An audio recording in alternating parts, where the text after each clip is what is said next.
everyone. Thank you for joining me today. So, Prince Harry's surfing and the UK royals have touched down in Australia. Let's discuss. So, Prince Harry has been surfing according to this report in People magazine.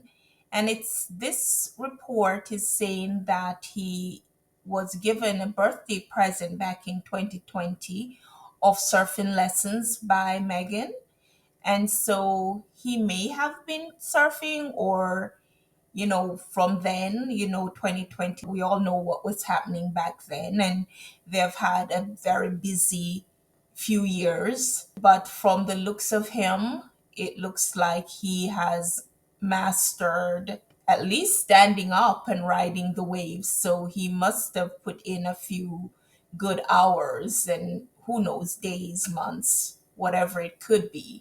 But he looks really good doing what he's doing. And then on to the UK Royals in Australia. I'm not going to be covering that really, but I just wanted to show you this clip of from CNN that talk about their visit to Australia. King Charles would normally hit the ground running on an overseas tour, but not this time. He's going to begin with a day of rest, and that's on the advice of his doctors.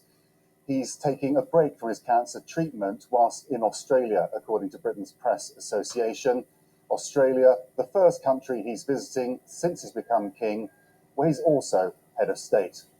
Which brings us to the main talking point as he arrives. Is it right that a modern Australia remains a monarchy? Republicans have rebranded the visit as the Farewell Oz Tour, selling T-shirts featuring the faces of the leading royals as if they were members of a rock band on the verge of breaking up. We're absolutely welcoming Charles and Camilla here this time around. We'd love to wave goodbye to royal reign. Next time they come, we'd love to welcome them as visitors, absolutely welcomed by an Australian head of state. State premiers have reportedly declined invitations to meet the King and Queen, and monarchists say that is disrespectful.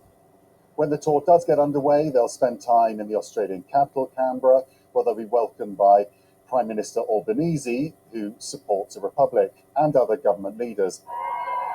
Australian fans often turned out in force for the late Queen Elizabeth. This will be the first test of whether they'll do the same for her heir, King Charles.